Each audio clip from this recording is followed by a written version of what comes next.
Baik, Assalamualaikum warahmatullahi wabarakatuh.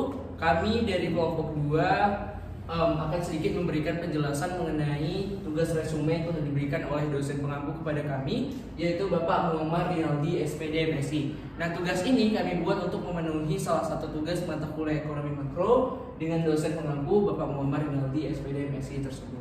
Nah, sebelum kami membahas lebih jauh mengenai resume yang kami buat, izinkanlah kami untuk mengenalkan diri anggota-anggota dari kami dari kelompok 2. Yang pertama adalah Albert Rizky Putra Pasaribu, dan selanjutnya ada Andika Perlindungan Siahaan, dan saya sendiri Bayu Sadewo. Kemudian ada Novita Intumin Ciregar dan juga Rosinta Pakpahan. Nah, itu tadi adalah anggota dari kelompok 2 yang menyelesaikan case method atau metode kasus pada kesempatan kali ini.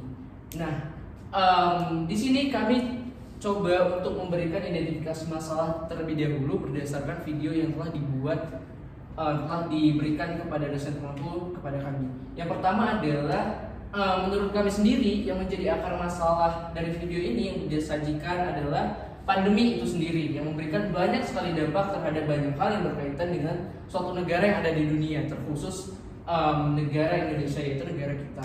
Nah, kemudian dampak yang terpapar berdasarkan bahan yang diberikan itu adalah sebagai berikut. Ada beberapa masalah ataupun dampak yang diberikan berdasarkan video tersebut. Yang pertama adalah meningkatnya angka kemiskinan, yang kedua adalah ketidaksetaraan global, lalu ada tingkat penurunan pertumbuhan ekonomi global sebesar 5,2%. Selanjutnya adalah mempersulit pertumbuhan inklusif, lalu resesi, penurunan proyek ekonomi Republik Indonesia, negatifnya angka PDB, gelombang PHK yang diperkirakan akan berlanjut dan kian merata di seluruh sektor usaha. Lalu ada daya beli masyarakat yang menurun dan akan berimbas pada bertambahnya angka kemiskinan. Kemudian angka kriminalitas yang akan naik, lalu kurs dolar yang akan membuat rupiah semakin kian melemah, yang kemudian akan berlanjut menjadi inflasi. Dan yang terakhir adalah hal ini akan memukul sektor ekspor dan impor Indonesia.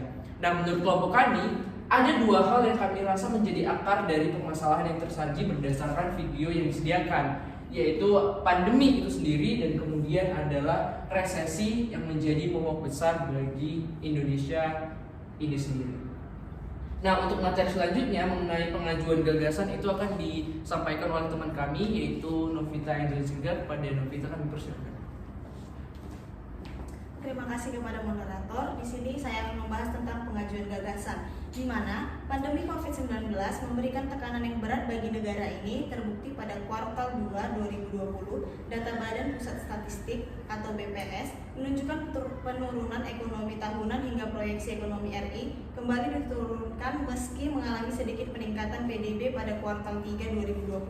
Namun pertumbuhan ekonomi yang minus selama 2 kuartal berturut-turut membawa Indonesia masuk ke zona resesi. Berbagai macam kebijakan telah dibuat oleh pemerintah Indonesia dalam menangani pandemi COVID-19 yang sedang marak terjadi. Kebijakan yang ada tersebut secara langsung berdampak positif maupun secara tidak langsung juga menimbulkan dampak negatif. Salah satunya yang dapat kita ketahui saat ini yaitu merosotnya pertumbuhan ekonomi di Indonesia. Dampak pada sektor ekonomi di Indonesia akibat dari pandemi ini antara lain terjadinya PHK, terjadinya PMI, manufakturing Indonesia, penurunan impor, peningkatan harga atau inflasi, serta terjadi juga kerugian pada sektor pariwisata yang menyebabkan penurunan okupansi. Nah, gagasan-gagasan yang dapat mengatasi masalah yaitu yang pertama adalah pemerintah yaitu ada gagasan masalahnya itu ada 5. Yang pertama itu PPKM, yang kedua mempercepat pembentukan kekebalan kelompok, yang ketiga mengawasi laju penyebaran virus corona COVID-19, yang keempat menyusun rencana ketahanan kesehatan jangka panjang, yang kelima memberikan beberapa bantuan. Nah, yang kedua yaitu masyarakat. Nah, ada 4 yang menjadi gagasan pada masyarakat, yaitu yang pertama dengan cara jujur melaporkan kasus yang ada dan bersikap suportif saat dilakukan penjaringan kontak erat oleh petugas. Yang kedua, mematuhi persyaratan perjalanan baik mengikuti prosedur yang sesuai maupun memperlihatkan dokumen prasyarat melalui prosedur yang benar tanpa kecurangan. Yang ketiga, mendukung dan proaktif mengikuti vaksinasi dengan syarat memenuhi seluruh persyaratan pravaksinasi dan dilakukan sesuai jadwal yang ditetapkan. Yang keempat yaitu memanfaatkan fasilitas isolasi terpusat terlebih dahulu demi prosedur isolasi yang terpantau dengan baik. Nah, ada pun beberapa cara yang dapat dilakukan atau perencanaan keuangan yang ideal saat resesi, yaitu ada 4. Yang pertama, persiapan dana darurat. Yang kedua, membuat investasi. Yang ketiga, mitigasi risiko milik perlindungan jiwa. Yang keempat, tetap belanja sesuai kebutuhan. Nah, selanjutnya saya serahkan kepada moderator. Nah, itulah tadi beberapa pengajuan gagasan yang diberikan dari kelompok kami, dan juga kami telah melakukan evaluasi sehingga gagasan-gagasan tadi dapat terbentuk berdasarkan video ini. Nah, selanjutnya mengenai validasi, kami akan serahkan kepada pemateri 3, yaitu Albert Rizky Putra Pasaribu. Kami persilakan dengan segala hormat. Ya, terima kasih kepada Bayu atas kesempatannya. Di sini saya akan membahas validasi. Dampak pandemi COVID-19 menyebabkan pertumbuhan ekonomi menurun dari periode sebelumnya hingga membawa Indonesia masuk ke jurang resesi. Banyak negara mengkhawatirkan resesi yang terjadi di negaranya berlanjut kepada depresi. Sebab itu, negara menerbitkan berbagai kebijakan, memberi kemudahan administrasi atau izin, dan pajak bagi pemilik modal atau investor untuk berinvestasi. Kawasan industri dibangun di mana-mana bagi memudahkan pemilik modal atau berinvestasi. Demikian juga dengan pembangunan infrastruktur, tujuannya tak lain agar perekonomian tetap hidup dan masyarakat bisa mendapatkan penghasilan sehingga daya beli tetap terjaga. Itu sebabnya negara selalu memantau besarnya pengeluaran rumah tangga sebagai sinyal daya beli masih bisa dipertahankan. Seperti yang terjadi, besarnya pengeluaran rumah tangga Indonesia sekitar 55% dari total pengeluaran nasional. Pengeluaran rumah tangga sebagai pendukung pergerakan ekonomi Indonesia saat ini. Selanjutnya, langkah-langkah yang dilakukan Indonesia dalam menghadapi pandemi COVID-19 secara detail dapat dilihat dari sudut pandang kebijakan terkait sistem kesehatan ekonomi di Indonesia. Antara lain, membuat aturan kebijakan pembatasan untuk berpergian ke dan dari negara-negara yang masuk dalam zona merah penularan selama pandemi COVID-19 dengan tujuan untuk memutus mata rantai penularan COVID-19.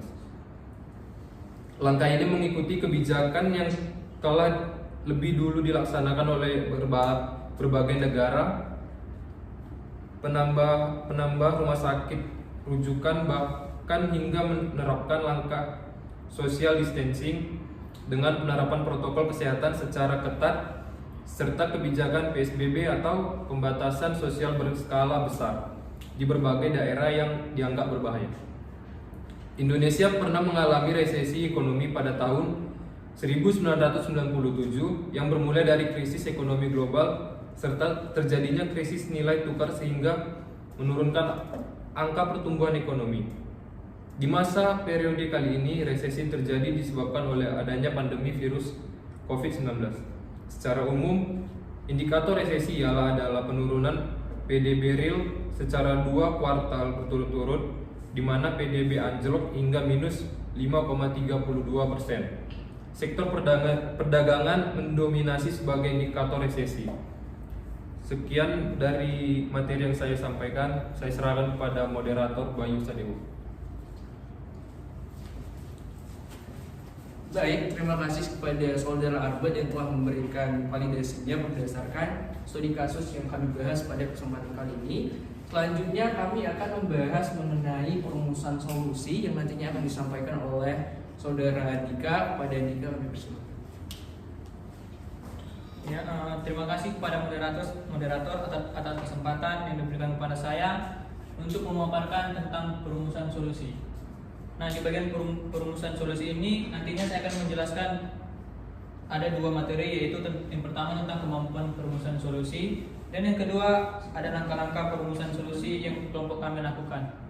Yang pertama itu kita masuk ke kemampuan perumusan solusi. Pandemi COVID telah menjerumuskan ekonomi global ke dalam kontraksi yang parah. Menurut perkiraan Bank Dunia, ekonomi global akan menyusut 5,2% tahun ini. Di tengah tren pandemi COVID-19 yang demikian, Indonesia kemungkinan besar akan masuk ke fase resesi pada kuartal 3 2020. pasalnya aktivitas ekonomi masyarakat dan dunia usaha yang mulai pulih sejak Juni 2020 rupanya belum cukup kuat untuk mengangkat laju ekonomi Juli sampai September. Untuk kuartal 3 outlook-nya antara 0% hingga negatif 2%. Negatif 2% karena ada pergeseran dari pergerakan yang terlihat belum sangat solid, meskipun ada beberapa yang sudah positif. Pemecahan masalah dan cara penyelesaiannya bisa dikatakan akan sulit terjadi karena dibutuhkan kerjasama antara semua pihak, terkhusus dalam hal membangkitkan ekonomi di era pandemi COVID-19.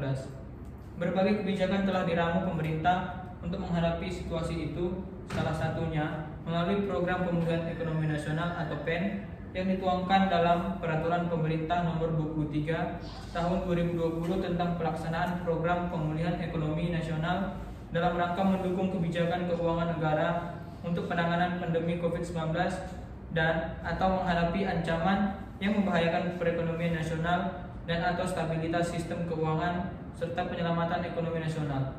Anggaran seperbesar digelontorkan untuk menstimulus pertumbuhan ekonomi Indonesia. Kemudian kita masuk ke bagian yang kedua, ada langkah-langkah perumusan solusi.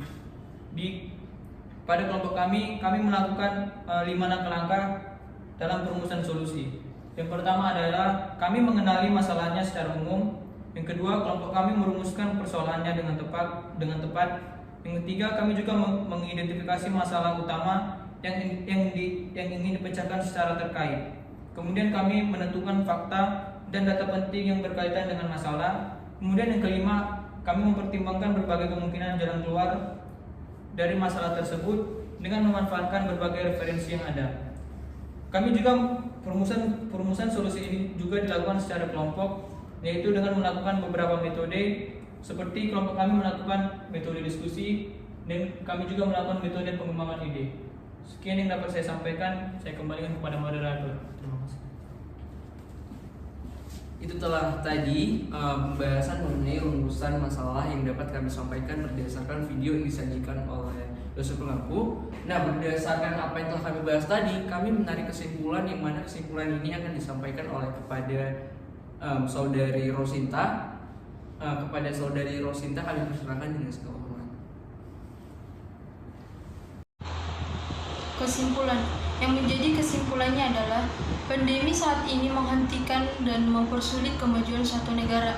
Adapun dampak dari pandemi COVID-19 ini menghantam sektor ekonomi, mulai dari tingkat konsumsi dan juga investasi yang belum kembali normal, peningkatan angka pengangguran, penurunan produksi, dan juga penurunan penjualan riset. Selain itu juga daya beli masyarakat yang semakin menurun dan bahkan kriminalitas yang semakin meningkat. Adapun dampak dari resesi ekonomi diantaranya tidak stabilnya kurs dolar sehingga rupiah semakin melemah, suku bunga akan meningkat dengan tidak stabilnya terjadinya inflasi, tingkat minat investor menurun, dan para pelaku saham juga akan memilih untuk keluar dari pasar modal. Hal ini berdampaknya relaksasi dan insentif kepada masyarakat dalam rangka perputaran roda perekonomian atau penurunan angka pengangguran. Yang kelima, kualitas edukasi kesehatan masyarakat. Langkah-langkah kebijakan moneter yang ditempuh oleh pemerintah adalah dengan memperkuat strategi operasi moneter, menyesuaikan ketentuan rasio intermediasi makroprudensial, memperluas penerimaan QR standar Indonesia, dana bansos, serta transaksi keuangan pemerintah daerah. Dari ulasan yang telah dipaparkan di atas dapat disimpulkan bahwa akar masalahnya terletak pada pandemi COVID-19 yang memberikan dampak terhadap sektor ekonomi dunia. Sekian kesimpulannya, terima kasih. Baik, terima kasih kepada saudari Rosinta yang telah sedikit menjelaskan mengenai kesimpulan yang kami ambil berdasarkan materi pada kesempatan kali ini, studi kasus pada kesempatan kali ini. Nah, itulah tadi mungkin yang dapat kami sampaikan mengenai resume berdasarkan kasus pada kesempatan kali ini. Kami mohon maaf jika ada kekurangan dan juga kesalahan dalam pembuatan video ini. Dan juga kami berterima kasih kepada dosen pengampu yang telah memberikan kesempatan bagi kami untuk mencoba menjelaskan mengenai resume pada kali ini. Mungkin itu saja dapat saya sampaikan. Selamat pagi dan assalamualaikum warahmatullahi wabarakatuh.